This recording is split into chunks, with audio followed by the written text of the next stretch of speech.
You've probably seen the headlines floating around this week. Some of them sound dramatic, some of them sound confused, and a few of them sound like someone stayed up a little too late with the telescope pointed in the wrong direction. But behind all of that noise, there's a quieter truth that people in astronomy don't usually talk about out loud.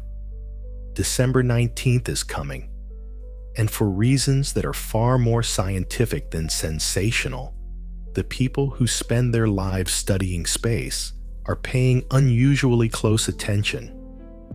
And tonight, you get to understand exactly why.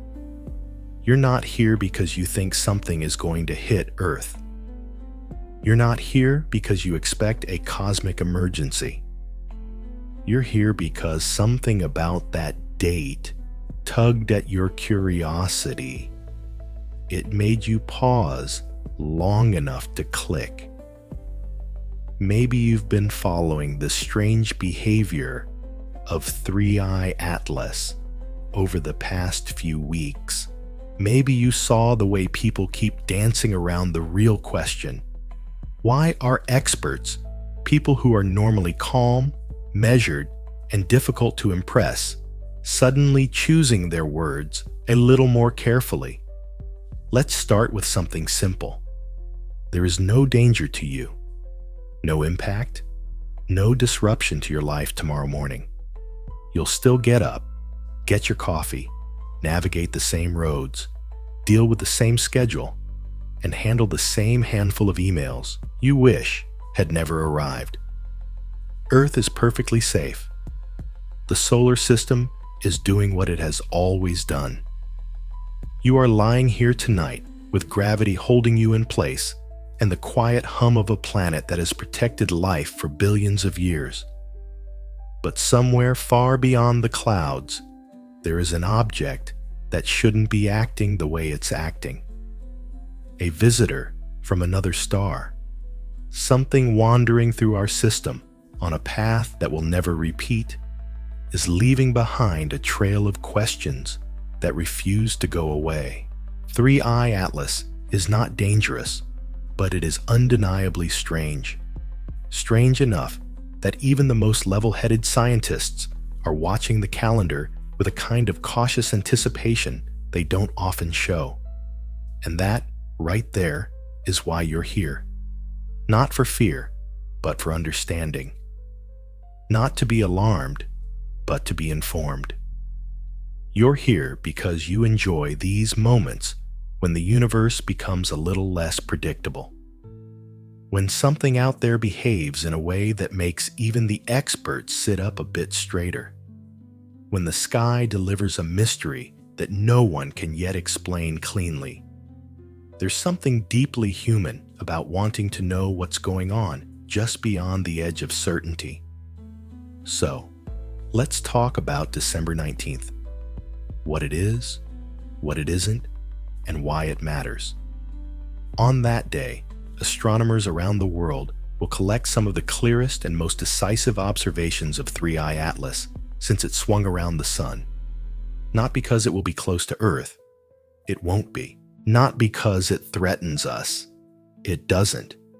But because its behavior has become so inconsistent with anything we've seen from a natural interstellar object that this particular moment offers a chance to answer a question that's been growing louder every day.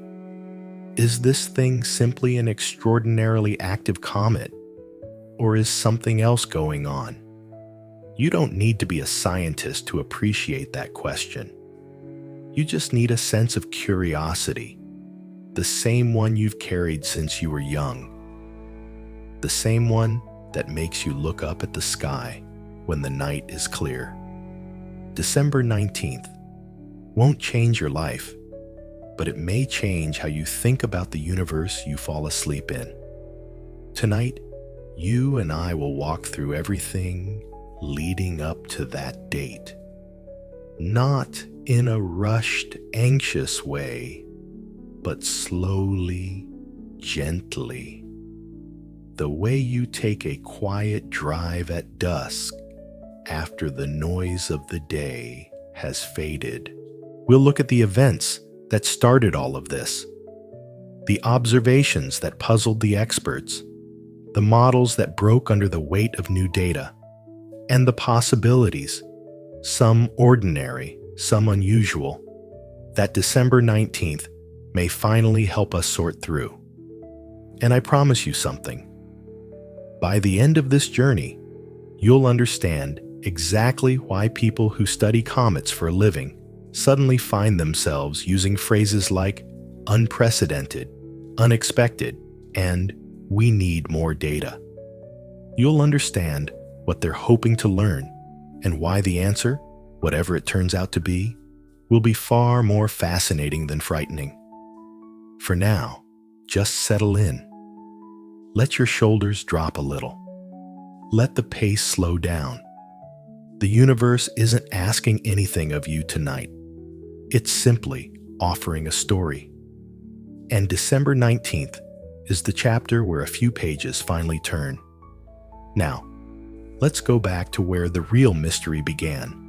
On a morning when astronomers looked at their screens and saw something that didn't make sense.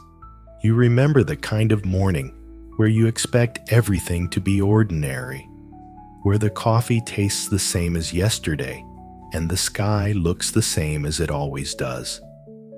November 9th began like that for almost everyone, except for the astronomers who woke up to new data from 3i Atlas. They opened their screens expecting routine measurements, a few updates on brightness, maybe a small change in activity. What they saw instead made more than one person blink twice, lean forward, and whisper something along the lines of, "That can't be right." The images were unmistakable.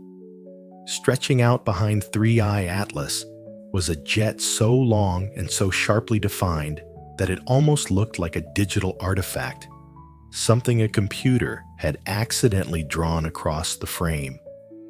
But it wasn't an error. It was real. The jet extended roughly 2.8 to 3 million kilometers into space, forming a plume that was not only vast, but strangely coherent. Even if you've spent a lifetime reading numbers, a measurement like that hits you in the chest. 3 million kilometers isn't something your mind naturally holds.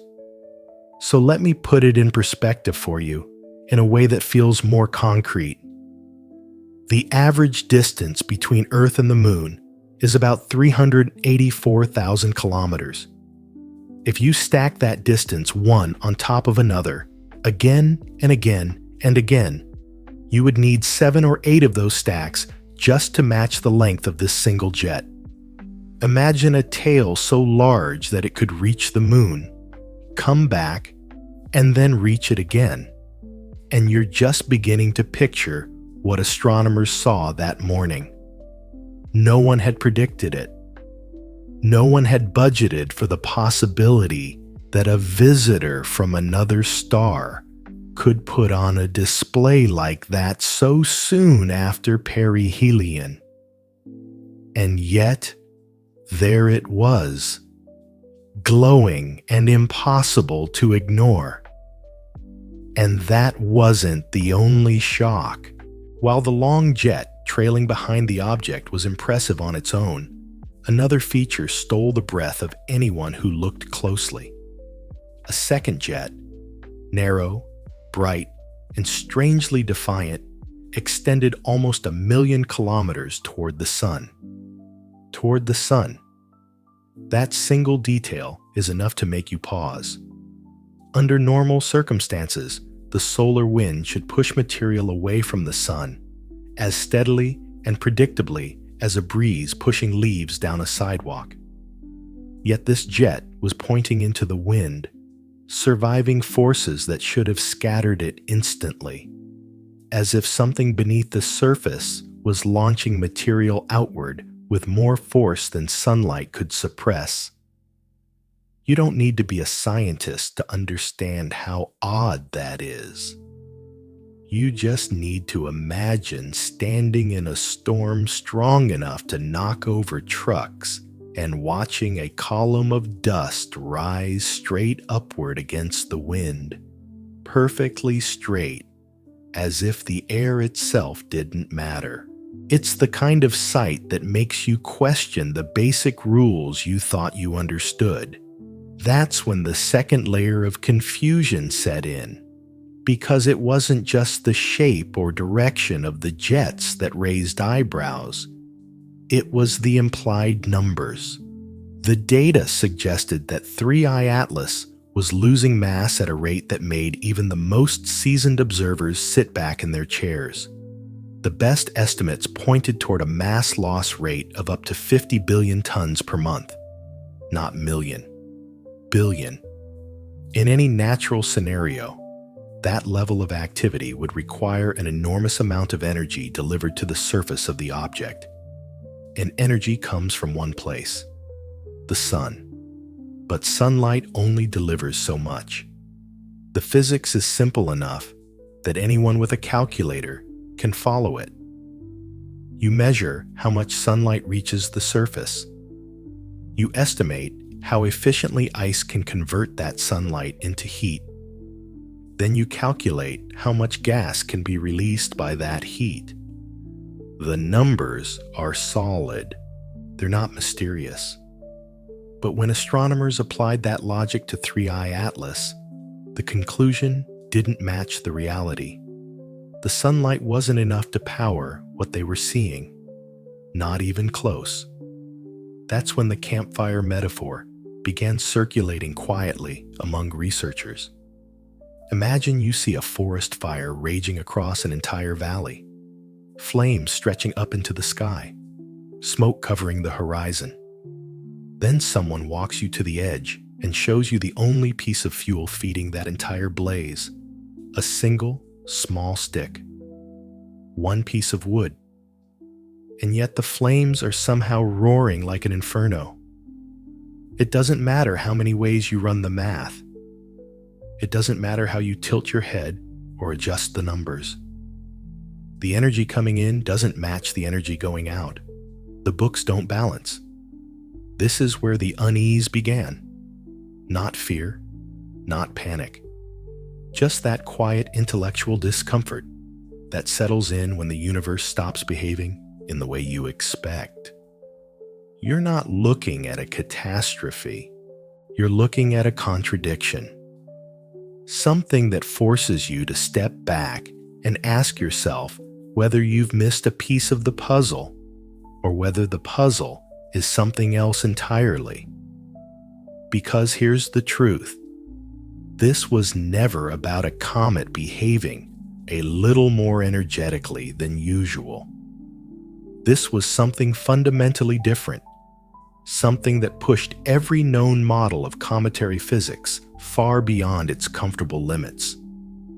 And that's why experts started speaking more softly when the subject came up. That's why December 19th became the date everyone wanted to circle on their calendars. Not out of fear, but out of the possibility that the data would finally make sense. You might not spend your days thinking about mass loss or energy flux, but if you follow these numbers long enough, you begin to see why people who understand them best are whispering to each other in hallways, wondering how something this small can act as if it has an energy source it shouldn't have. One of them put it simply: every physical system has to balance its books.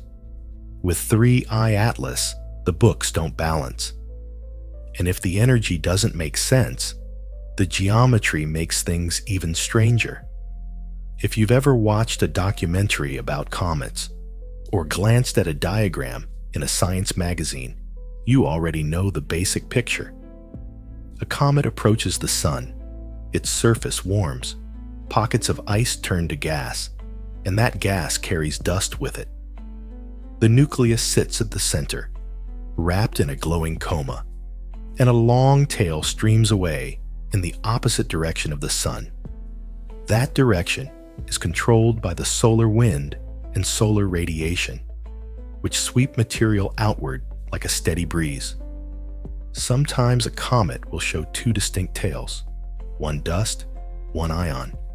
But even then, both stretch in broadly the same direction. One source, one push, one outcome. That's the Comet's 101 picture everyone learns on day one. It's simple, reliable, and comforting in its predictability. But when astronomers examined 3I Atlas with that picture in mind, the contrast felt like walking into a familiar room and noticing that all the furniture had been quietly rearranged overnight. Nothing matched the rules they expected to see. 3I Atlas wasn't displaying a soft haze or a single diffuse tail. Instead, it showed multiple narrow jets, each one sharply defined and bright, like streams of gas emerging from specific points instead of a general region. Some of these jets extended in the direction you'd anticipate. They pointed away from the sun, pulled outward by solar pressure. But others, surprisingly, pointed in entirely different directions. Some even aimed straight toward the sun, forming a long, coherent structure almost 1,000,000 kilometers in length. And the moment you imagine that in your mind, a jet stretching into the very force that should be blowing it apart, you feel the first hint that something is profoundly out of place. Under normal circumstances, the solar wind would push any dust or gas away from the sun with ease. It's relentless, steady, and powerful across great distances. For a jet to stand up against it, the material being expelled must be traveling fast enough to plow through that oncoming stream without being shredded apart. The speeds required for that are staggering. A typical comet might release material at around 400 meters per second, fast by everyday standards, but nowhere near enough to fight the solar wind. To create a narrow jet pointing sunward and maintain its shape over such an immense distance, the velocity would need to reach between 10 and 50 kilometers per second. That's tens of thousands of meters per second. Those are speeds in the range of engineered propulsion, not natural venting. You don't need equations to feel how odd that is. Just picture standing on a windy coastline, throwing handfuls of sand into the air, and watching every grain get swept backward. Now imagine someone next to you with a device that shoots a narrow stream of sand straight into the wind. And that stream doesn't just drift a little. It forms a perfect line stretching miles and miles inland, as if the wind didn't matter at all. You'd turn toward that person with a single question in your eyes. How are you doing that? That, in spirit, is what astronomers were asking about 3I Atlas. Because the geometry wasn't random. The jets weren't fanning out like a natural cloud of gas. They formed clean lines, pointing in specific directions, almost as if each one had its own assignment. And once you notice that, another question follows naturally. What natural process aligns multiple narrow jets in directions that look suspiciously intentional? No one is jumping to conclusions, but the pattern is difficult to dismiss. When scientists map the directions of these jets, they don't see the typical chaos of random fractures on an icy surface. They see vectors. They see lines with purpose. And this is where the mystery deepens, because the geometry of these features begins to resemble something you might see if you were trying to control motion, if you were trying to aim thrust. This doesn't mean 3I Atlas is a spacecraft. It doesn't mean anyone is steering it. But if you were to design a vehicle that could adjust its trajectory using directed plumes, you would expect to see something like what appears in these observations. Narrow streams, oriented in specific directions. Some pushing backward, some sideways, and some even pushing against an incoming force to hold a position or stabilize a path. You aren't meant to decide anything tonight. You're not here to solve it or label it or choose a side. You're here to understand why people who normally dismiss sensational claims with a wave of the hand found themselves tapping their pens on their desks, staring at diagrams that didn't look like anything they'd modeled before. When the mass loss didn't make sense, it was one kind of problem. But when the geometry of the jets also refused to behave, the conversation shifted from, "How active is this thing?" to, "What exactly are we looking at?" There is a quiet fascination in this kind of puzzle. Not fear. Just the kind of intellectual curiosity that makes you lean in rather than lean away. You feel it as you picture the object drifting through space, its lines of gas stretching like luminous threads. You're beginning to see why scientists feel that mix of awe and uncertainty, why they're willing to admit that something about this geometry is deeply unusual. Somebody in the community put it in a way that stuck. The jets from 3 Atlas look less like random vents and more like a set of carefully pointed exhausts. You don't need to accept that idea. You only need to understand why it surfaced. And all of this leads us naturally to the one person who decided to follow that thought all the way to its numerical conclusion. When the behavior of 3I Atlas began challenging the comfortable boundaries of comet physics, most researchers responded the way scientists usually do, by waiting for more data, refining the models, and trying not to jump to conclusions. But there was one voice in the community who moved a little faster, not because he wanted attention, and not because he wanted to stir controversy, but because the numbers on his screen simply refused to obey the rules. That voice belonged to Loeb. If you've been following space news over the past decade, you already know his name. A Harvard astrophysicist, Loeb is best known for suggesting that Oumuamua, the first known interstellar object to pass through our solar system, might not have been merely a rock or an icy shard, but something more unusual. The idea earned him headlines, admiration from some, frustration from others, and a long list of critics who felt he pushed too far outside the conventional boundaries. Yet through all of that, one thing remained consistent. He never backed down when the math didn't cooperate with the official explanations. And math, to him, carries more weight than opinion. So when 3I Atlas began displaying its enormous jets, Loeb didn't start with speculation. He started with measurements. He took the size estimate derived from Hubble observations, the diameter of the nucleus, the best guess we had.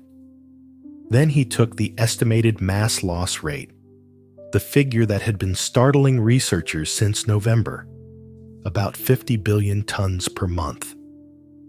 With those two pieces in hand, he began calculating what the surface of 3I Atlas would need to look like if all that mass loss came purely from sunlight-warming surface ice.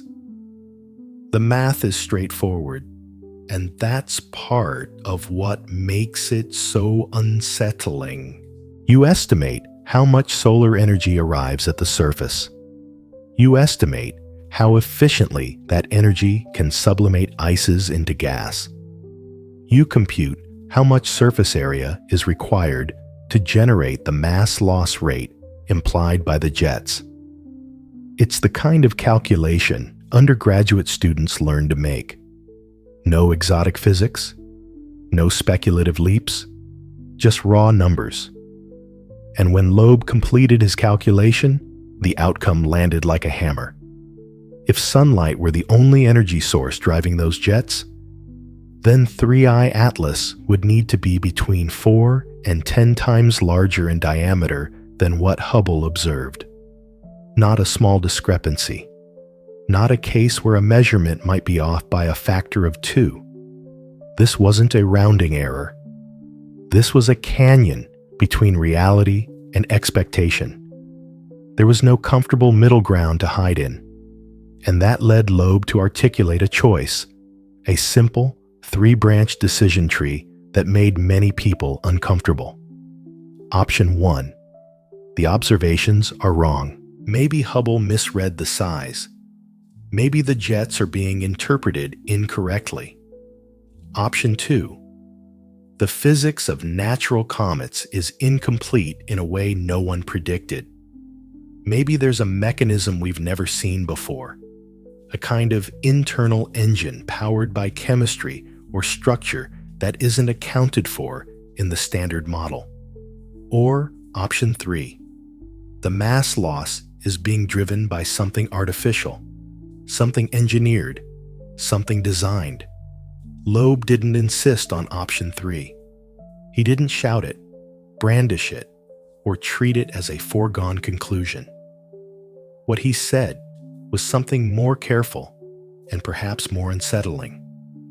He refused to assign that third option a probability of 0. And when a scientist refuses to cross out the most extraordinary possibility, it is rarely because they want attention. It is usually because the numbers simply won't let them dismiss it. He pointed out that in the history of astronomy, people have cried alien many times before, only to watch every one of those mysteries eventually resolve into perfectly natural explanations. Pulsars were once called LGM, little green men, until we discovered they were neutron stars. Strange signals were assumed to be communication attempts, until radio interference or cosmic sources proved otherwise. The universe has a way of being surprising without needing any help from intelligent life. But, Loeb argued, none of those cases involved an energy mismatch as large as this one. None demanded that a small object produce mass loss so extreme that the sun itself couldn't supply enough power to make it happen. In the absence of a natural mechanism capable of bridging that gap, he insisted that scientists have an obligation to keep the designed option on the table, not in front of all the others, not highlighted in red, but present, simply because removing it would require ignoring the math. And that, he argued, is something science should never do. You don't need to embrace his conclusion to understand the importance of what he is saying. You only need to follow the logic. If size x sunlight observed mass loss, then something is wrong in the assumptions. And if something is wrong in the assumptions, the question becomes not which explanation feels comfortable, but which explanation survives the numbers. That's why December 19th matters. Not because the object poses a risk, but because the observations taken then will form a kind of simple test. Does the nucleus remain intact, or does it fragment into debris? A fragile object under extreme natural stress should come apart. A more rigid object one capable of channeling energy in unusual ways might not. And so, you find yourself asking a question you might never have expected to consider. If there's even a 1% chance that this thing is more than a comet, how seriously should we take that 1%? You're not deciding the answer tonight. You're simply acknowledging that someone has run the numbers all the way to their uncomfortable end. Loeb wrote it plainly. If the numbers don't fit any natural model, we have a scientific obligation to at least consider the unnatural. You don't have to agree. You only have to understand why that sentence exists. So what exactly are we expecting to see on December 19th? A cloud of shards, or something that simply refuses to die? When you look at a typical comet, you're looking at one of the most fragile structures in the solar system. They're often described as dirty snowballs, but that phrase almost makes them sound sturdier than they are. Most comets are more like loose piles of rubble, held together by weak bonds between ice and dust that formed billions of years ago in the quiet outskirts of distant systems. When these fragile bodies swing close to a star, they face heat, gravity, and tidal forces that can tear them apart without much effort. One moment they shine as a single object. The next, they dissolve into a cloud of fragments and vapor. It's normal, expected, so routine that astronomers have watched dozens of comets do exactly that. That's why December 19th matters, because 3I Atlas has reached a point in its journey where it should reveal its true nature. And there are only two broad possibilities: catastrophic breakup or improbable survival. Everything you'll read in the news, everything scientists will discuss after that date, will fall somewhere within these two paths. Think of it as a map. One you can carry with you so that when the headlines appear, you'll know exactly what they mean. Let's walk through the first path, the one that most scientists would normally expect from an object under this much stress. In the catastrophic breakup scenario, 3I Atlas would shed its nucleus into multiple fragments. Each fragment would behave like a small comet of its own, generating its own jets, rotating unpredictably, and reflecting sunlight differently depending on shape and surface texture. From a distance, telescopes would see a broad, messy cloud of debris expanding outward. The brightness of the entire object would start to fluctuate as pieces tumble and separate, some rotating quickly, others drifting more slowly, each one catching light in its own way. You might imagine it like a shattered ornament thrown into space. Instead of one coherent glow, you'd see dozens of tiny glints, each dancing to its own rhythm. The overall brightness curve would become complicated, jittery, hard to predict, and around the fragments, you'd see a cloud of gas and dust spreading out like a faint, uneven fog. That's what a natural breakup looks like: chaotic, diffuse, and unmistakably messy. If this happens on December 19th, the story leans strongly toward extreme but natural. An unusually active comet, yes, but still a comet. That's the first path. The second is very different. In the silent survivor scenario, 3I Atlas would remain intact. You would see a clear nucleus, compact, solid, and unwavering. The jets would still be strong, still narrow, still behaving in ways that confuse the usual models. The mass loss would continue, but the structure at the center would resist fragmentation in a way that no fragile rubble pile should be able to manage. And if the object remained whole, despite the extraordinary stresses it has endured, observers might notice something else. Small, but measurable deviations in its trajectory. Deviations that could be interpreted as thrust, not because anyone is pushing it, and not because it's heading anywhere dangerous, but because those jets could be acting like tiny directional engines. If they point consistently in specific directions, and if the nucleus remains stable, then the object's path could shift slightly in ways that natural models struggle to explain. A survivor in this scenario isn't just surprising. It forces questions about structure, composition, and energy that don't fit comfortably within what we know about interstellar debris. Of course, there's a middle ground, partial fragmentation. In that version, 3I Atlas might break into 2 or 3 large pieces, each one substantial enough to maintain strong jets of its own. But even this doesn't fully solve the energy budget problem.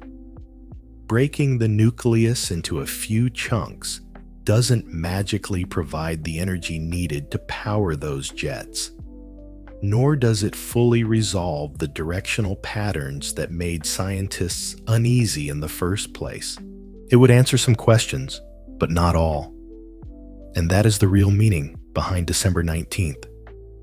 If it breaks completely and scatters into a cloud, the universe hands us a clean answer. This was a comet, an unusual one, but still governed by natural forces. If it holds together and continues producing jets that defy expectations, then the story becomes harder to categorize. You're not talking about danger. You're talking about something that challenges your assumptions about what interstellar objects can be. The feeling you get at this point isn't fear.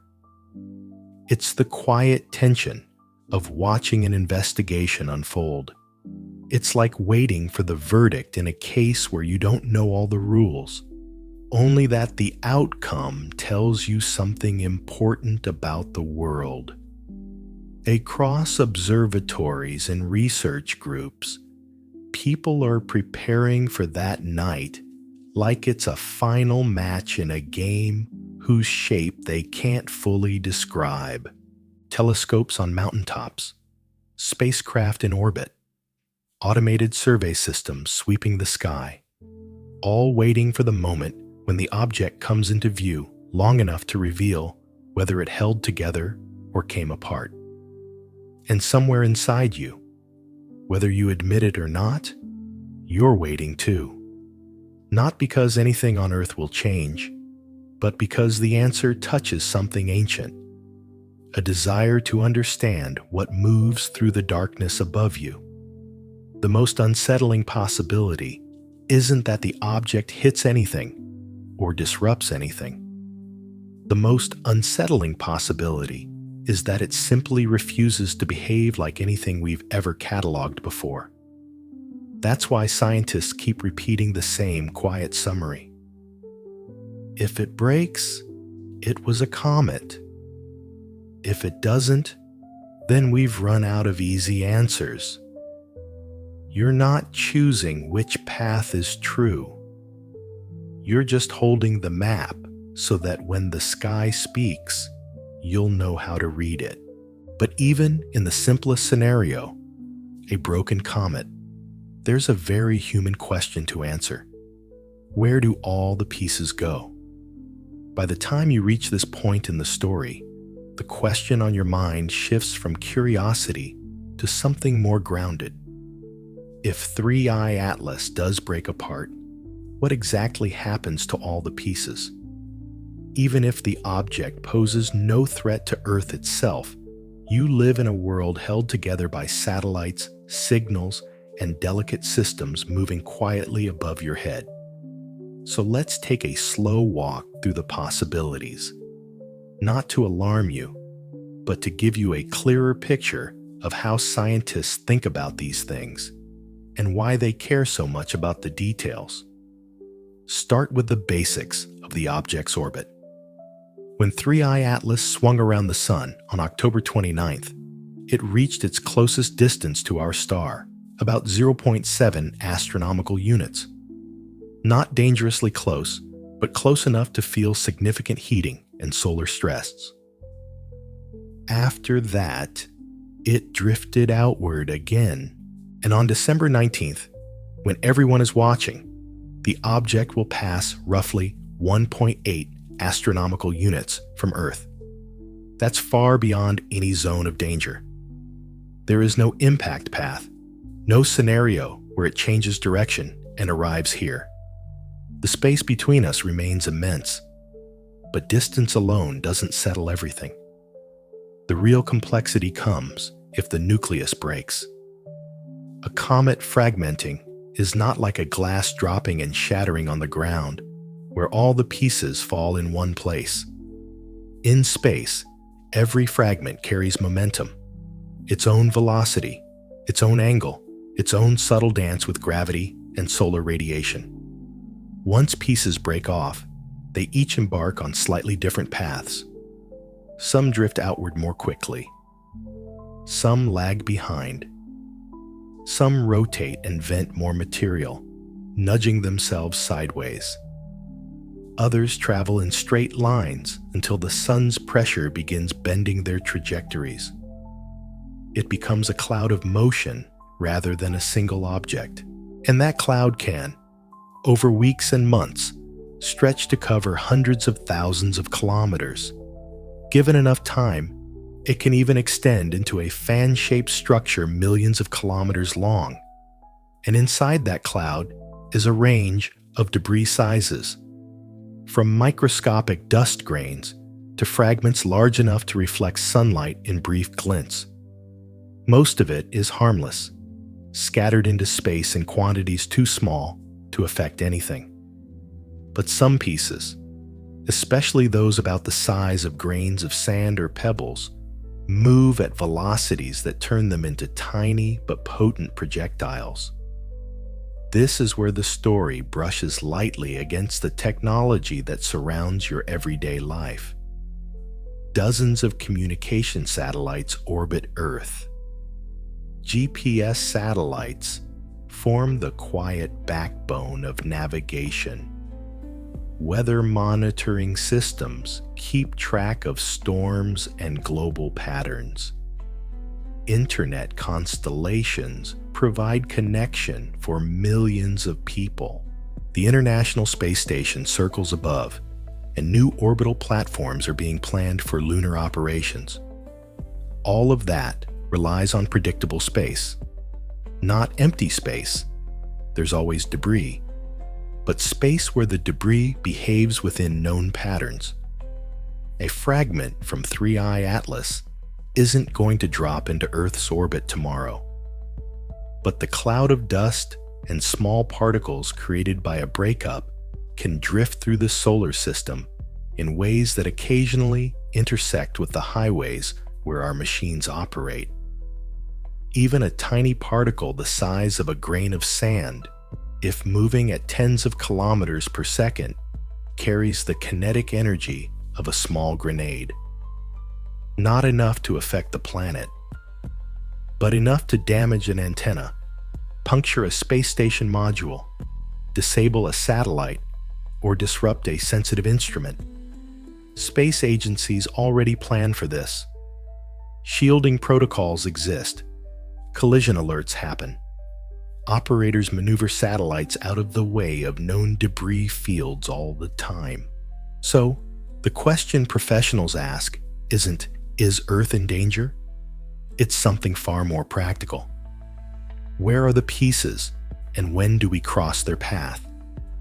Then there's another layer, more subtle, less visible. When a debris cloud contains particles that become electrically charged, those particles can interact with Earth's magnetic field as they drift through space. In most cases, the effect is small. a minor deformation of the magnetosphere, a bit of interference in radio frequencies, tiny glitches in satellite communication, or temporary disturbances in long-distance signals.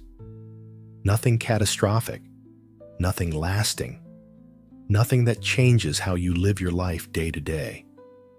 But these are the kinds of details engineers and mission planners pay attention to. Because sometimes the systems we rely on most are the ones we think about least. You, meanwhile, sit under the sky as you always have, unaware of the quiet machinery orbiting above, carrying data that keeps your phone, your navigation, your forecasts, and your networks running smoothly. Almost none of this ever touches you directly. Most of the danger, if you can call it danger at all, is not to you as a person, but to the silent infrastructure that makes the modern world feel seamless. And even there, the risks are small. They are things to analyze, not panic over. In the end, the breakup scenario isn't about fear or drama. It's about understanding what a fragmented interstellar object looks like when it becomes part of our neighborhood. And it's about recognizing how calmly and methodically people behind the scenes already prepare for such possibilities.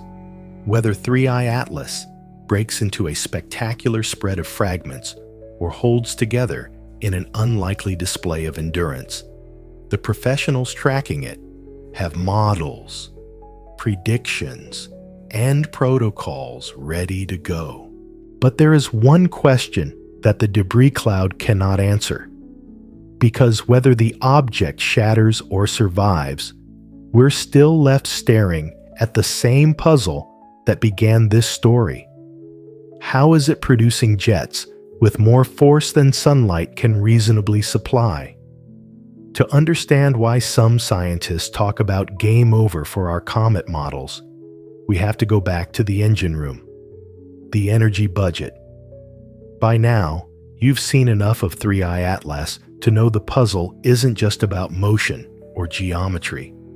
At the heart of everything lies a more fundamental issue, one so simple that you could explain it to a child, yet so stubborn that some of the brightest scientists in the world keep circling back to it. It's the principle that governs every engine, every storm, every star, and every comet. Energy has to come from somewhere. There are no loopholes, no shortcuts, no magic allowed.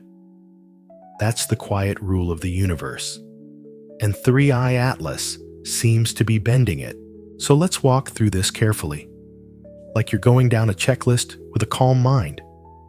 Nothing rushed, nothing hyped, just the logic. The first mechanism is the familiar one. Sunlight heats ice, ice sublimates, and outgassing creates jets. You've seen it 1,000 times in comet diagrams. The sun provides a certain amount of energy to the surface. That energy can turn water ice into vapor. Vapor carries dust outward and forms a tail. Simple enough. But when you run the numbers for 3i Atlas, this mechanism collapses almost immediately. Even if the entire sunlit surface were working at maximum efficiency, the amount of energy available is nowhere near enough to drive the 50 billion tons per month mass loss implied by those enormous jets. It would be like trying to run an industrial furnace on the heat from a desk lamp. No matter how many ways you tilt the equation, you can't make the lamp brighter. So you move to the next mechanism. Exotic volatiles. Not all ices behave the way water does. Substances like carbon dioxide, carbon monoxide, nitrogen, methane, and ammonia can sublimate at much lower temperatures and create more energetic plumes. And in the case of 3i Atlas, spectral analysis shows something remarkable. Up to 87% of the detected gases are carbon dioxide. That's unusually high, far beyond what's typical for most comets we've observed. It helps explain some of the activity. It narrows the energy gap, but it still doesn't close it. Not even close. Even with all the exotic ices working together, the numbers remain stubbornly short of what would be required to power those colossal jets. So you move further down the list into mechanisms that are less common but still technically allowed. One is thermal runaway. Imagine pockets of volatile materials buried beneath the surface. Bubbles waiting for just enough heat to burst open and release energy in a slow, controlled chain reaction. It's a compelling idea, and it may even be happening to some extent. But there's a problem. Those pockets would have needed to survive millions of years in interstellar cold without being disrupted, and they would have had to ignite almost simultaneously after 3I Atlas passed perihelion. The timing is too perfect. The consistency across multiple jets is too coordinated. Runaway reactions don't usually line up like synchronized fireworks. Then you consider phase transitions, ice shifting from amorphous to crystalline forms, or clathrates breaking apart and releasing trapped gases. These transitions release energy, sometimes a surprising amount. They can definitely contribute. But again, the numbers are merciless. These processes can boost activity, but they cannot sustain the scale and momentum of the jets we're seeing. Not unless you stretch the models to extremes that make them feel less like predictions and more like wishful thinking. Next on the list is radiogenic heat. Warmth produced by radioactive materials embedded in the object. Some asteroids and planetary bodies contain enough radioactive decay to keep their interiors warm for billions of years. But comets, especially small interstellar ones, typically don't. Their densities are low, their materials are simple, and even in the most generous scenario, the radiogenic contribution would be weak, nowhere near what's needed to sustain a 1,000,000-kilometer jet, pushing against the solar wind. By the time you've walked through all these natural mechanisms, you're left with a strange feeling. Not fear, but a kind of intellectual quiet. You've been fair. You've tested every familiar idea. Each one helps a little, but only if pushed to its absolute limit. And even then, the gap remains. You begin to feel that small, unignorable space between what the universe should be doing and what this object is actually doing. And that is where some scientists take a breath and whisper the thing no one likes to say out loud. If you treat the jets not as comet gas, but as high-velocity exhaust, the math suddenly stops screaming at you. If the material leaving 3I Atlas is moving at 10 to 50 kilometers per second, similar to engineered propulsion rather than natural sublimation, the required mass loss drops dramatically. The energy budget starts to make sense. The discrepancy shrinks. This doesn't prove anything artificial. It doesn't claim intention or design. It simply acknowledges that the numbers align more comfortably under that framework than under any natural one we've tested so far. And you're not being asked to choose a conclusion. You're being guided through the logic, step by step, until you reach the edge where natural mechanisms end and another possibility begins. Not as a declaration, but as an option on the table. You don't have to leap across that edge. You just have to see it. This is the quiet honesty of science. When you've squeezed every natural explanation as far as it can go, and there's still daylight between your models and the data, you admit it. You don't panic. You don't dramatize. You just make space for another box on the chart. We're not going to jump to aliens, you might hear someone say, but we are going to honestly admit where the numbers quietly point. And that's the place we've reached tonight. A place where the simplest question now becomes, what exactly is 3I Atlas made of, if it can behave this way? Because to really understand how strange this object is, we need to look not just at what it's doing, but what it's made of. When astronomers study the chemistry of an object millions of miles away, they don't fly out to collect a sample. They read light. Every molecule absorbs and emits light in its own pattern, like a fingerprint. Through spectroscopy, you spread that light into a spectrum, trace each dip and peak, and uncover which gases are present. It's a quiet, elegant technique, more like listening to a chord in music and naming every note than smashing rocks in a lab. And when scientists pointed their instruments at 3I Atlas, the fingerprint that came back wasn't just unusual. It was unlike anything they had seen in any comet within the solar system. Carbon dioxide dominated the spectrum. Not a third of it. Not half. But around 87%. That means the overwhelming majority of the gases escaping from 3I Atlas were CO2. The rest was made of other volatile compounds, carbon monoxide, nitrogen-bearing molecules, trace hydrocarbons, water, which is normally the star of the show for comets, barely made an appearance. Almost every comet we've studied has water as its primary driver of activity. Here, water seemed like an afterthought, a minor ingredient sprinkled into a recipe, dominated by colder, deeper, stranger ices. Why does that matter? Because the chemistry of a comet tells you where it was born. Water condenses into ice at distances of roughly 3 to 30 astronomical units from a star, regions where our own giant planets orbit. Carbon monoxide and carbon dioxide freeze only in environments far colder, far darker, and far more distant.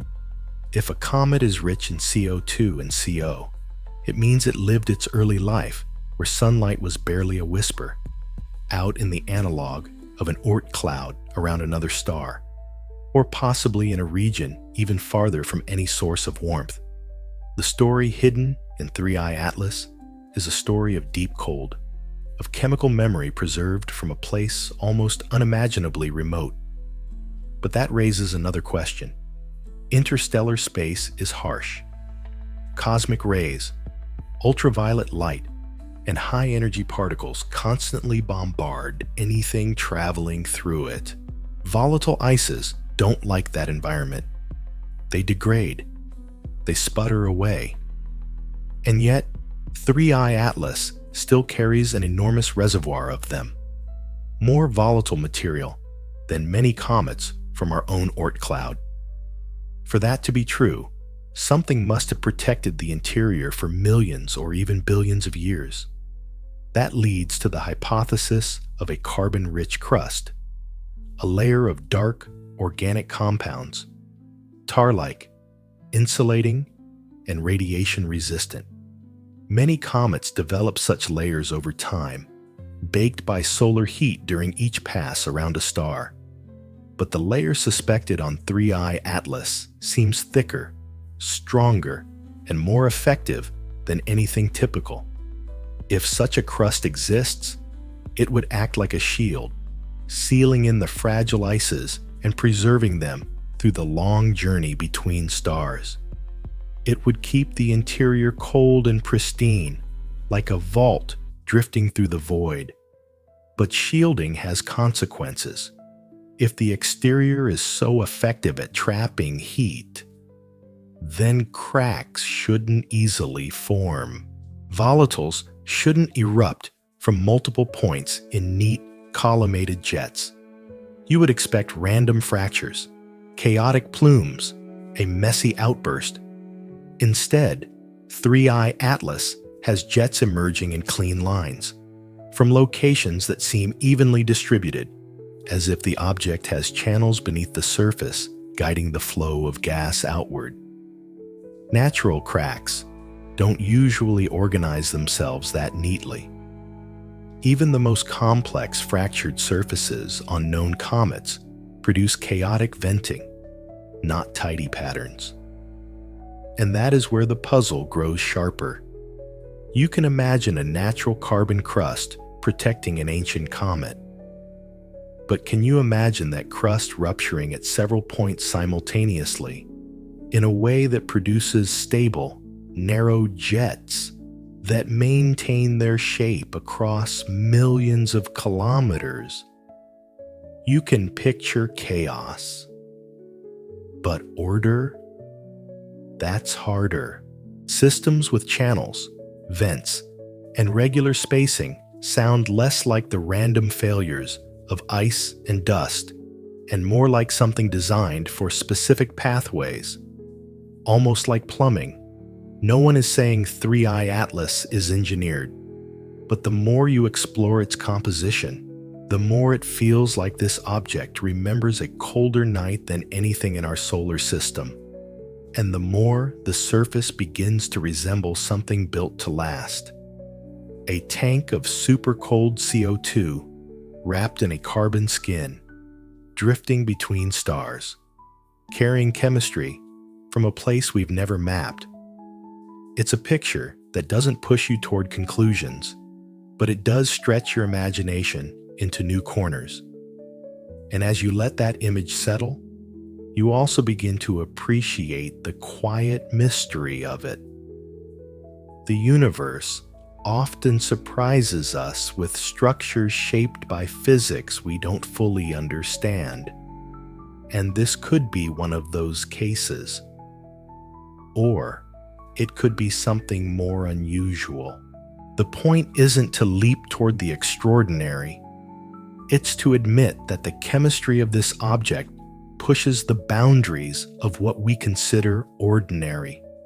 When a scientist said, "Comets don't usually come loaded with this much carbon dioxide," 3i Atlas looks like it was born in the deep freeze. They weren't exaggerating. They were acknowledging that the story of this object begins in a place so cold, so remote, and so shielded from heat that nothing in our own planetary system is an exact match. And understanding that context is important, because soon we're going to place 3i Atlas alongside the only two interstellar visitors we've ever met. Only then will its uniqueness become fully clear. To see just how much of an outlier Atlas is, we need to hold it up next to the only two other visitors we've ever met from the stars. When you zoom out from the details of 3i Atlas and take a wider look at the handful of objects we've seen coming from other stars, something interesting happens. The story stops being about a single visitor and starts becoming a pattern, a faint but meaningful outline of how little we really know about the traffic moving through our galactic neighborhood. In the grand history of astronomy, we've officially identified just 3 interstellar objects: Oumuamua in 2017, Borisov in 2019, and now Atlas. 3 points on a diagram, 3 data sets. And strangely, not one of them behaves like the others.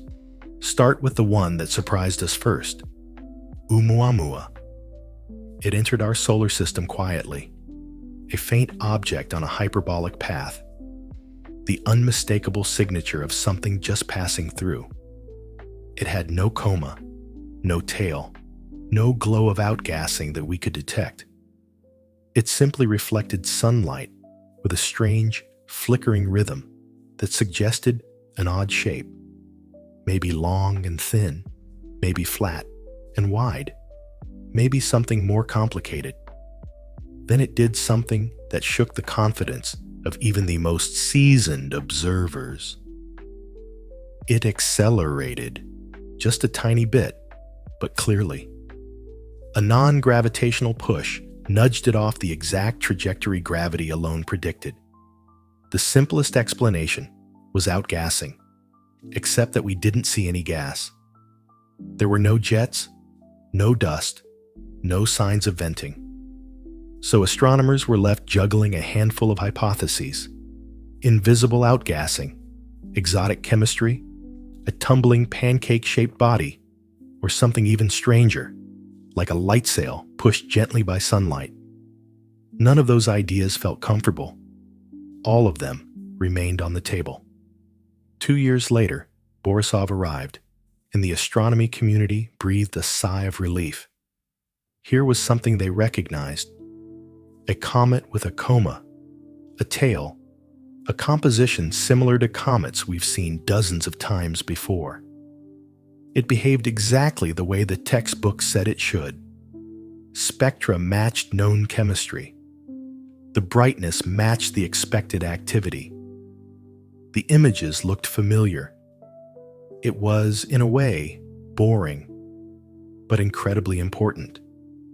It proved that not every interstellar visitor was a mystery wrapped in questions.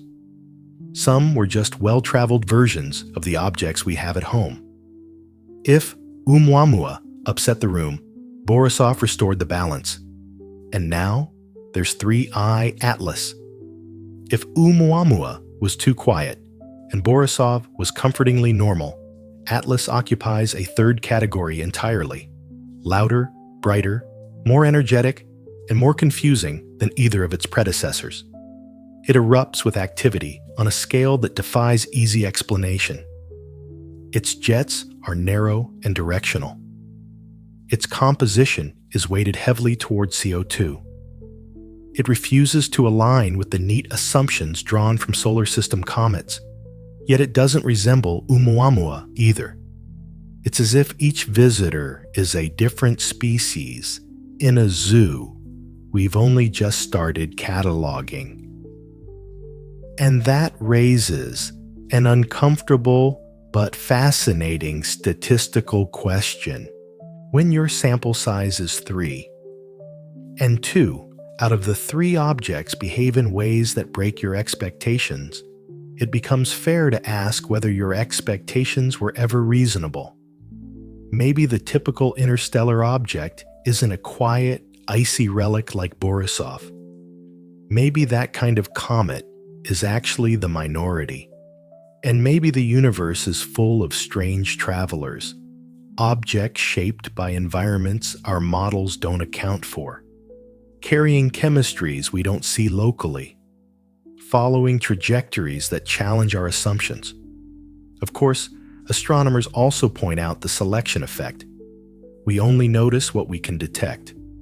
Quiet visitors, dark, small, inactive, may have passed through our solar system unnoticed for centuries.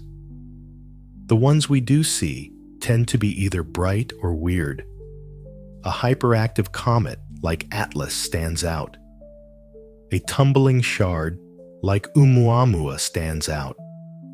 A perfectly ordinary, dim, quiet rock. We would never know it was here. It's like judging the wildlife of a forest by the animals that wander onto your porch. The bold, the curious, and the unusual, not the ones quietly grazing in the shadows. Still, the fact remains. The only 3 visitors we've ever identified look nothing alike. Oumuamua bends our understanding of shape and motion. Borisov matches our expectations almost perfectly. Atlas blows straight through them. The variety suggests that interstellar space isn't a uniform place producing one type of object. It's a mosaic of different systems, different histories, different conditions. And each visitor carries a fragment of its home environment, chemical signatures, structural traits, energy behaviors into ours. There's something deeply reflective about that idea. You begin to see the galaxy not as a quiet expanse, but as a connected place. A place where fragments of distant worlds brush past us from time to time, leaving behind whispers of what life is like beyond our sun's influence. You feel, in a subtle way, that we're not a closed system, that the universe has been sending visitors long before humans knew how to look for them, and that each one, strange or ordinary, tells a story about the broader galactic ecosystem we're only beginning to understand. Someone remarked, "With 3 interstellar visitors on the books, and no 2 alike, we're clearly sampling a zoo, not a single species." It's a fitting metaphor, because that's what it feels like, peering through the bars at creatures you've never seen before, each one hinting at a world you don't yet know how to imagine. And if that's true, if weird is actually the norm, and Borisov was the unusual one, then Atlas isn't just an isolated mystery. It's a clue.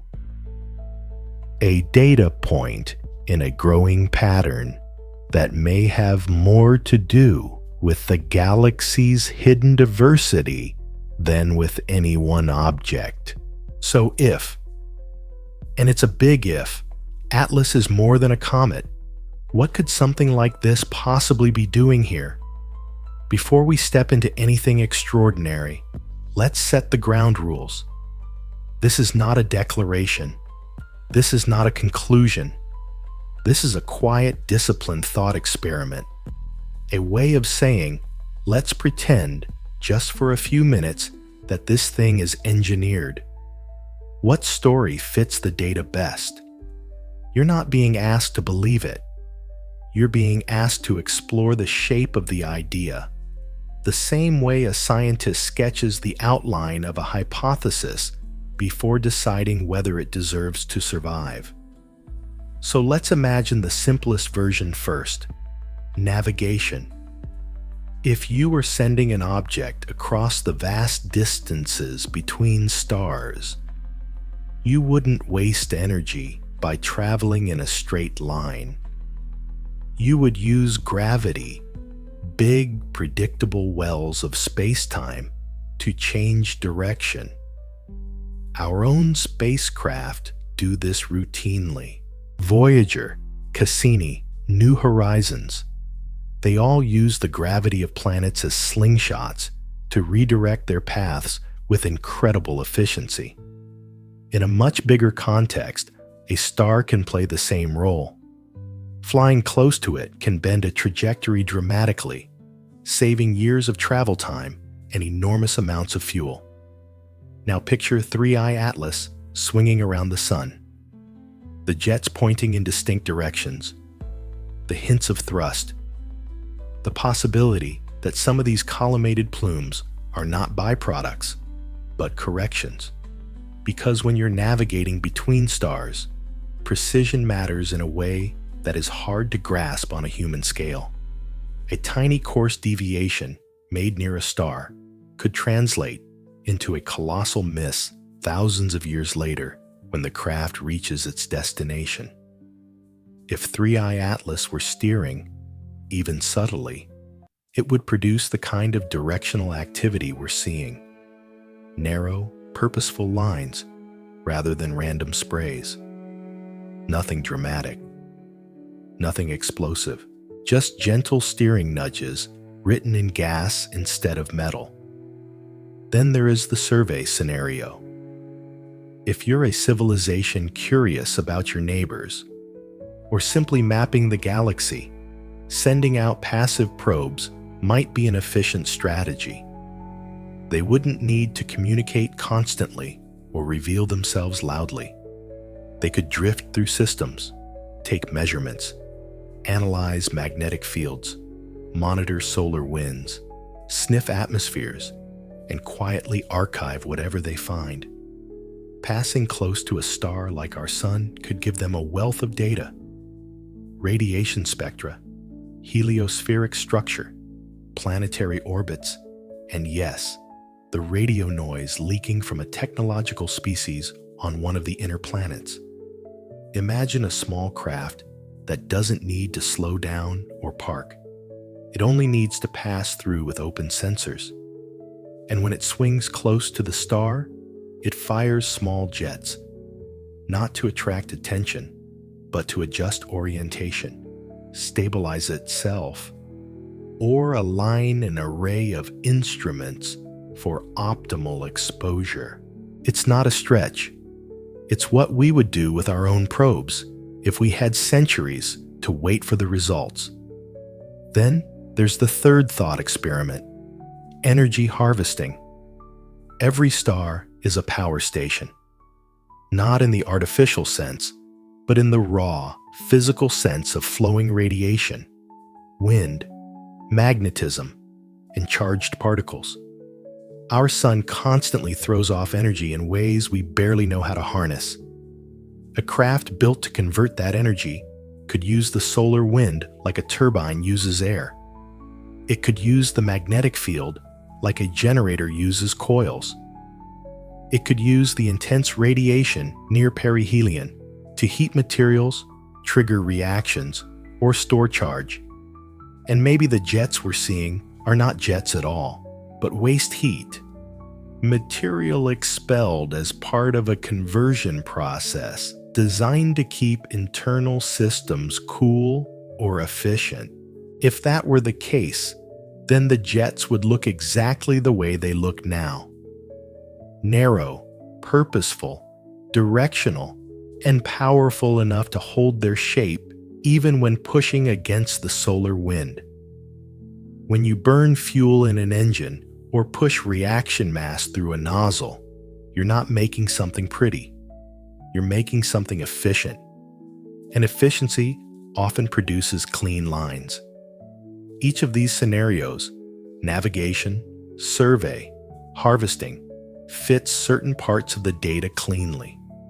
They don't prove anything, but they give shape to the idea that if this object were engineered, its behavior wouldn't be random or mystical.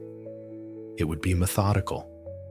It would be the slow, careful, quiet work of something built to cross distances so vast that no human mission has yet dared to imagine them.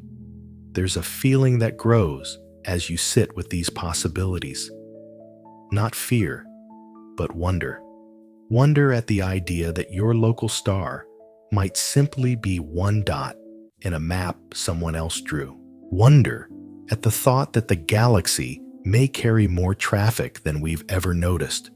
Wonder at the possibility that visitors aren't coming here for us, but for the star we orbit, a bright waypoint on an old and silent route.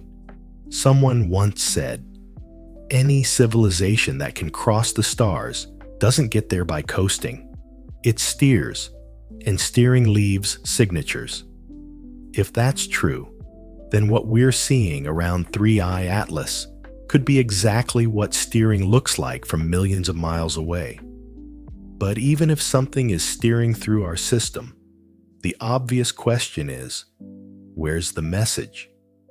If you stay inside the thought experiment a little longer, not to believe it, but to let your imagination stretch the way science sometimes requires, you reach another set of possibilities.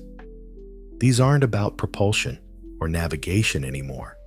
They're about meaning, about communication, about presence and absence, about why something might travel through a system like ours and say nothing at all. Let's take the first scenario, a network. Imagine that 3I Atlas isn't alone, that in the quiet dark between stars, there are countless objects like it, some small, some large, some active, some dormant. Spread out far enough, they could form a kind of interstellar grid, each one acting as a node. Not machines patrolling space the way we think of satellites, but slow, drifting beacons that pass near stars, gather data, and hand it off through long chains stretching across light years. If you were building a map of the galaxy, not for tourism or conquest, but simply to understand the structure of everything around you, you might scatter millions of such probes across time.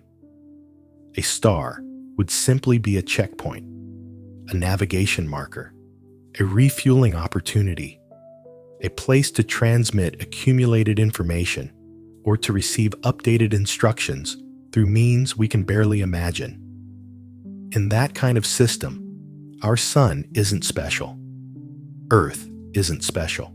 We're just one stop along a route that was drawn long before our species learned to walk upright.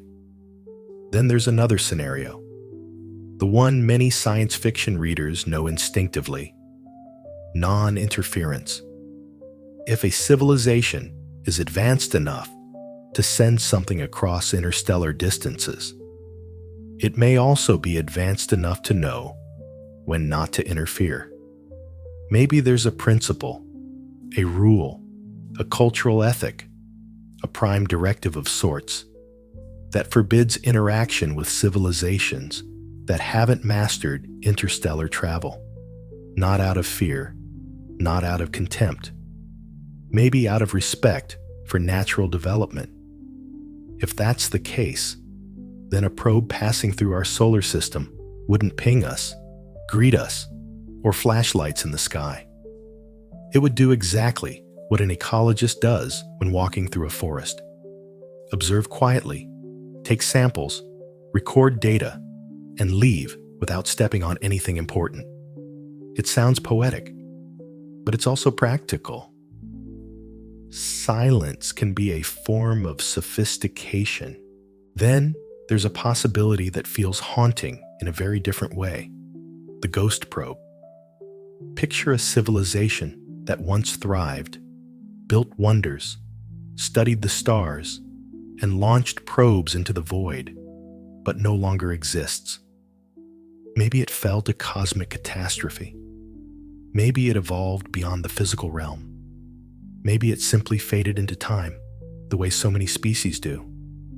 But their probes remain, not as ambassadors, not as scouts, but as relics, still drifting, still operating because their functions rely on physics, not oversight.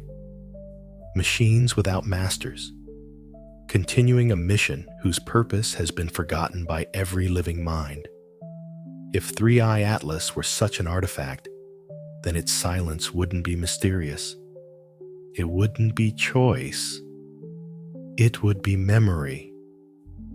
A message from someone who can no longer speak. And that leads us straight into the heart of the Fermi paradox. The ancient question: if someone out there can send something like this, why no hello? Why no signal? Why no handshake? Why no sign in the sky that says, "We see you"? There are dozens of answers. Maybe we're too young.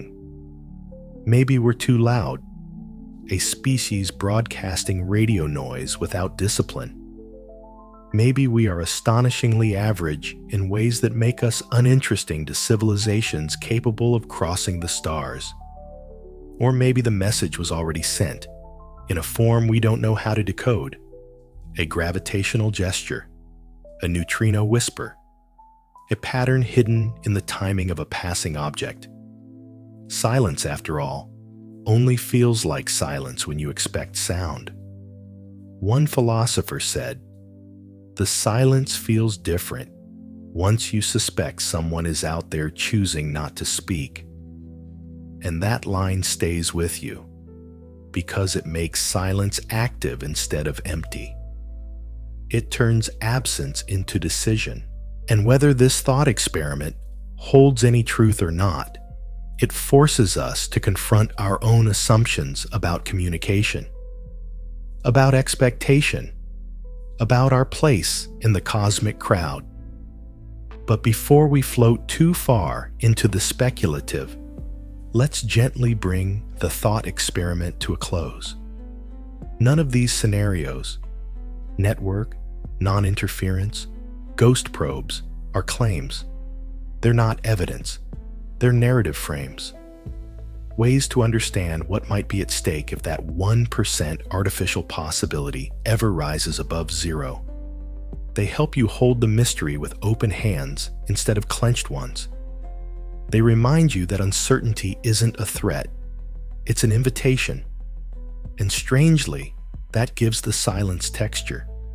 Not fear, not drama, just depth. Sometimes the scariest thing isn't that someone is out there, it's that no one is. But sometimes, the quiet can also feel like the pause before understanding. Like a breath the universe takes before revealing the next line of the story. Now, let's put the wonder aside for a moment and go back to something brutally practical. What does a broken atlas actually look like? Before we talk about what December 19th might reveal, it helps to step back and look at how breakups usually unfold in the cosmic world. Because when comets fail, they tend to fail in patterns. Patterns that are messy, dramatic, and often far more drawn out than the headlines make them seem. If you remember Shoemaker Levy 9, you'll recall how it approached Jupiter in 1992, fragmented into more than 20 pieces, and then struck the giant planet 2 years later like a string of cosmic pearls. The breakup wasn't instantaneous. It happened in stages. First the tidal stress, then the separation, then the widening of the train of fragments over time. A similar story played out with Comet Ison in 2013. It survived the solar approach for a moment, then crumbled, then brightened, then disintegrated almost completely. It wasn't a single event. It was a sequence, a slow unspooling of structure into dust and vapor. This history matters because if 3I Atlas is going to break, it's unlikely to shatter into just a few pieces. Based on its estimated mass loss, roughly 16% of its total mass already gone, the simplest model predicts that it might yield at least 16 major fragments if the nucleus gives way. And that's only the beginning. Real fragmentation produces a cascade: big pieces, medium pieces, thousands of smaller pieces, and an enormous amount of dust. Think of a shattered windshield blown across a highway. You don't just get the large chunks, you get the glittering cloud. And when that happens, something important changes: the surface-to-mass ratio. A single compact object has relatively little surface area per unit of mass, so it sublimates slowly. But when it breaks into dozens or hundreds of fragments, the surface area of the total system skyrockets. More surface means more heating. More heating means more sublimation. And more sublimation weakens the fragments further. The whole thing enters a self-feeding cycle where each stage accelerates the next. It's called runaway fragmentation, and in comets, it's as spectacular as it is destructive. If Atlas breaks, here's how the timeline unfolds. In the hours and days right after perihelion, the fragments, large and small, are still tightly clustered. They move together, like debris drifting from a slow-motion explosion. Their jets, if any remain, will create tiny accelerations, pushing them apart in subtle arcs. To the telescopes watching from Earth in orbit, the scene may look like a fuzzy nucleus or a strangely elongated coma, not yet clearly resolved into separate bodies. A few weeks later, the ensemble begins to spread. Distances grow from hundreds of kilometers into thousands. Some pieces drift forward along the orbital path. Others lag behind. The smallest dust grains, pushed by radiation pressure, flow outward into long trails. Imaging from even modest telescopes may start to show a stretched, smeared feature, something that looks less like a point and more like a streak. After a few months, the fragmentation field could stretch millions of kilometers along the orbit.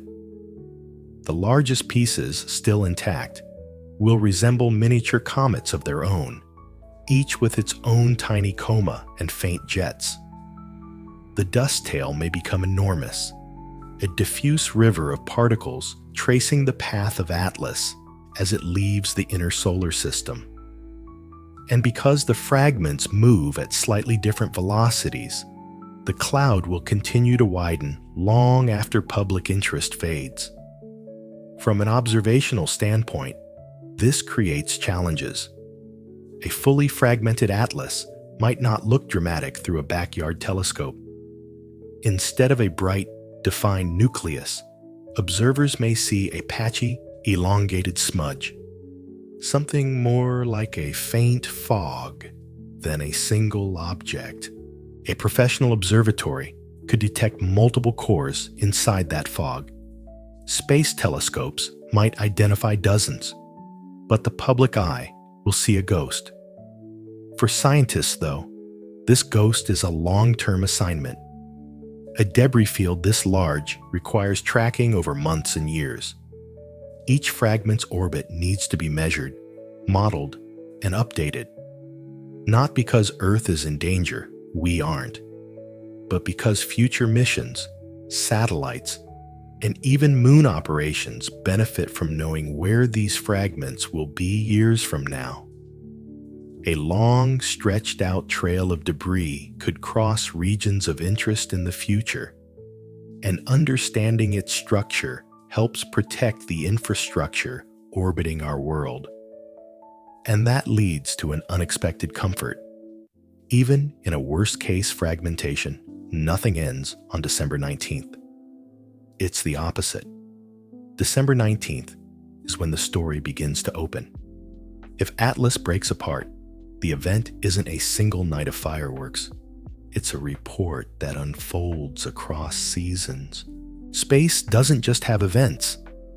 It has aftermaths, long drifting consequences that take years to map and understand. The most curious part is that the fragmentation itself may solve some mysteries and deepen others. If Atlas breaks completely, the energy problem becomes less dramatic.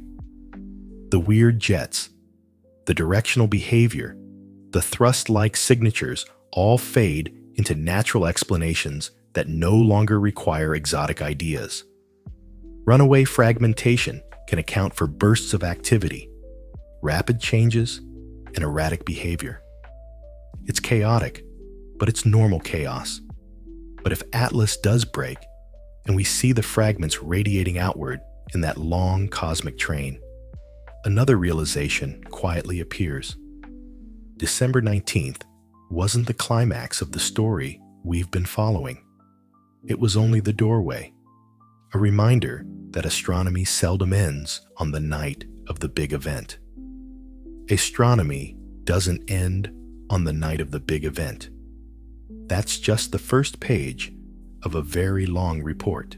And as we plan for that long report, we're also quietly building the tools that will make the next Atlas much less mysterious. When you step back from the puzzle of Three-Eye Atlas, one realization rises quietly above the rest. We weren't ready to see this clearly. Not because we lacked curiosity or interest or imagination, but because our tools were built for a slower, calmer universe. A universe where comets behaved, stars stayed put, and nothing wild or interstellar barreled through our neighborhood with jets the size of planetary orbits. Atlas didn't just challenge models.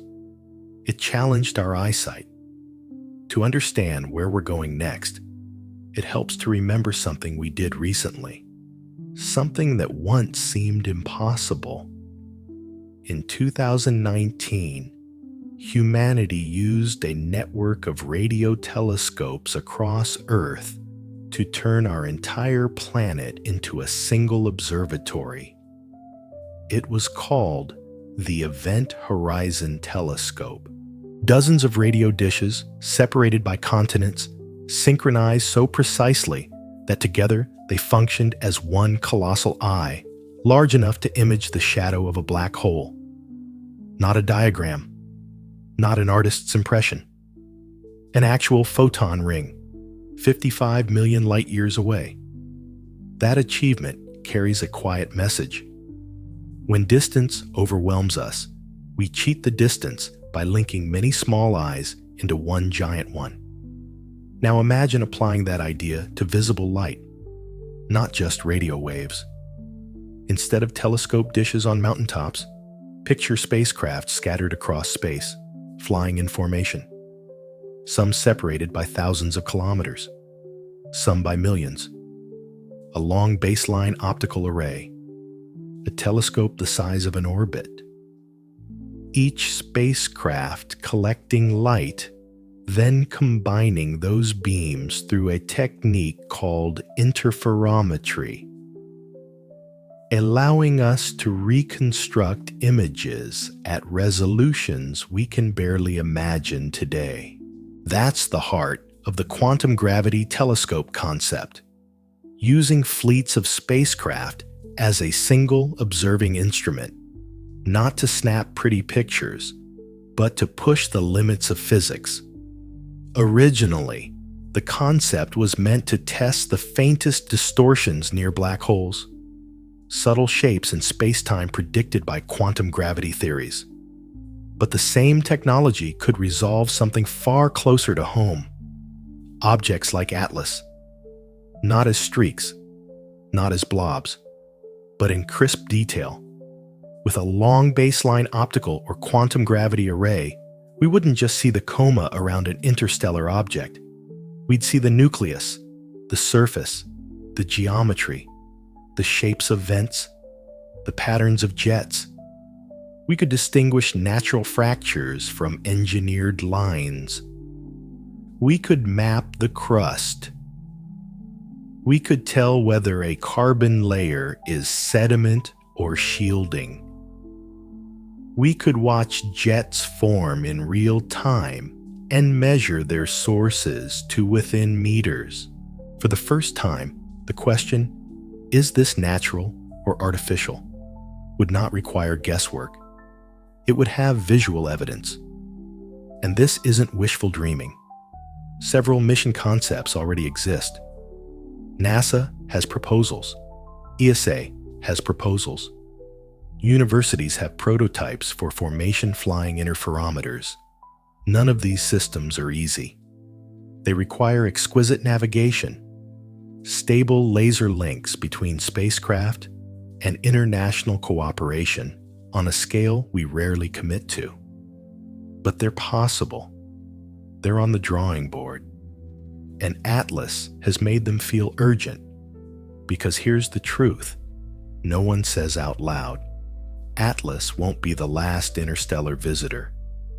We are living at the very beginning of an era when objects from other stars will keep slipping through our sky.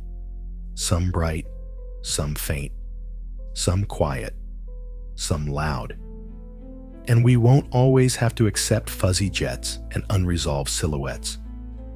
We're building the future, slowly, carefully, where our tools match the mysteries arriving at our doorstep. Imagine a spacecraft array stretched across hundreds of thousands of kilometers, watching an incoming object with the clarity of a movie camera. Imagine seeing cracks form, jets ignite, surfaces ripple. Imagine knowing, not guessing, how visitors are shaped. That's the horizon we're walking toward. There's something hopeful in that, something steady. It tells you that even if Atlas leaves behind more questions than answers, the next visitor might not. The next one might arrive at a moment when humanity is finally ready. Ready with instruments sharp enough to reveal every contour. Ready with physics strong enough to interpret what we see. ready with curiosity, disciplined enough to handle the truth without fear.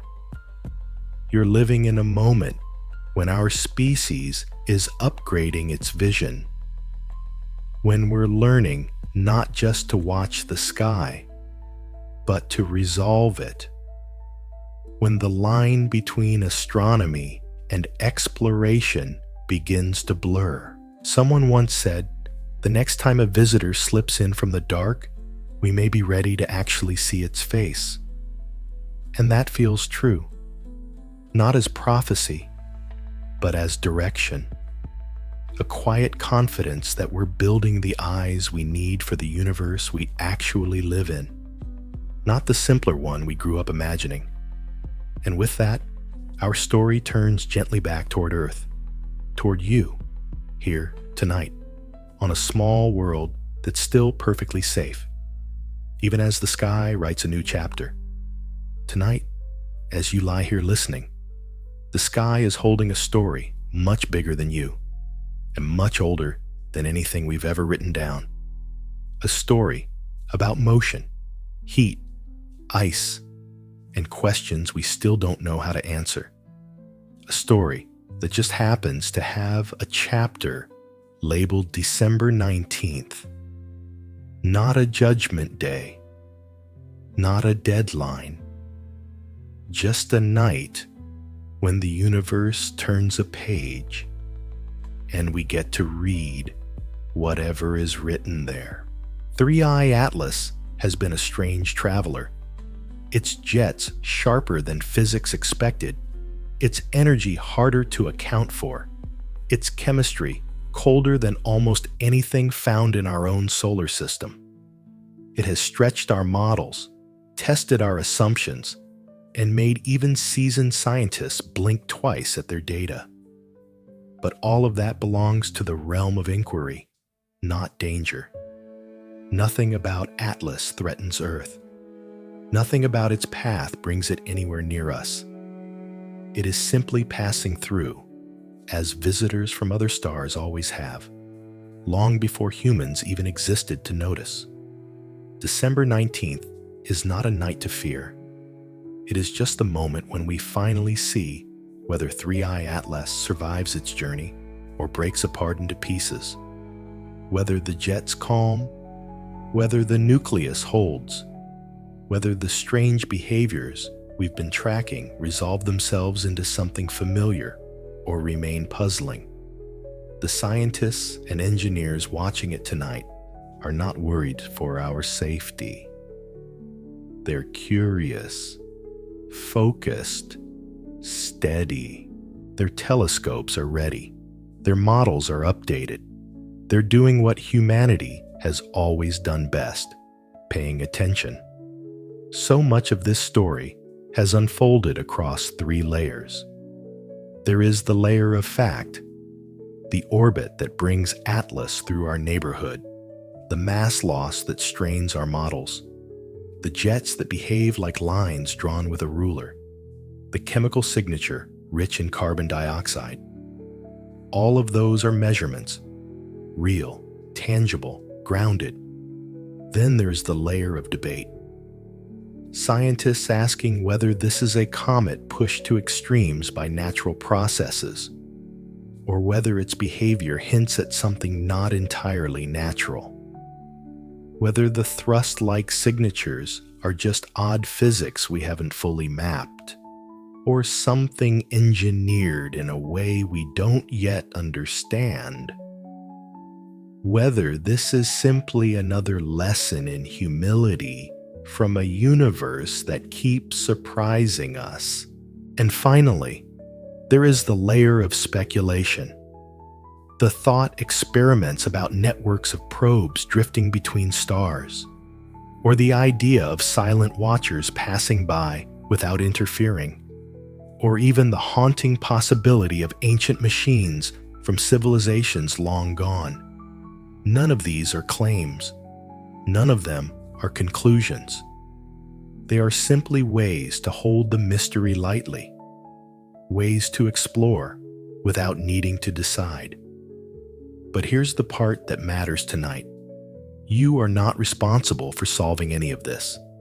Understanding the universe is a long project, longer than one lifetime, longer than one generation. Not knowing everything isn't a flaw. It's an invitation, a reminder that the cosmos is still capable of wonder, even in an era of satellites and space telescopes. The universe doesn't need you to decode every signal. It doesn't need you to predict December 19th. It just asks you to look up once in a while and remember that you live inside something vast, beautiful, and calm. Because while Atlas streaks through space, your world is steady. The Earth's magnetic field curls gently around you like a quiet shield. The planet spins in the same rhythm it has kept for billions of years. The moon tugs on the tides in its slow, predictable dance. The constellations wheel above in patterns your ancestors recognized long before modern science existed. The sky is active, but it is not chaotic. It is ancient, trustworthy, familiar. And your life, small as it is compared to all this, continues in its own orbit. Tomorrow morning, there will still be emails waiting and errands to run, and maybe a bit of traffic on the way to wherever you're going. Your coffee maker will still hum. Your family will still need you. Your routines will still unfold. Whether Atlas is a dying comet or a wandering machine, it doesn't change the simple truth that your world, your home, your daily life is stable and safe. You don't need to hold the universe together. You don't need to stay awake worrying about what astronomers will find. December 19th will take care of itself.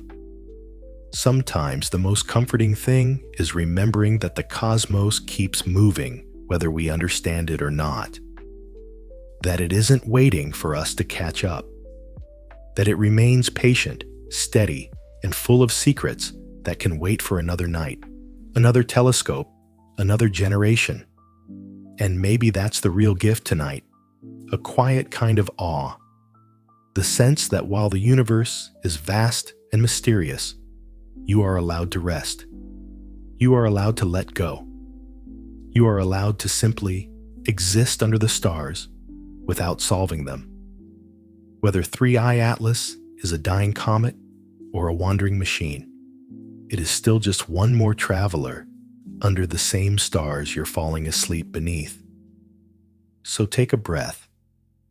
Feel the steadiness of the earth beneath you. Feel the ceiling above your life gently lowering its weight, like a blanket settling across your shoulders. Nothing urgent, nothing dangerous, just the night folding in. For now, you are safe. The earth is quiet, and the universe can keep a few secrets while you drift away.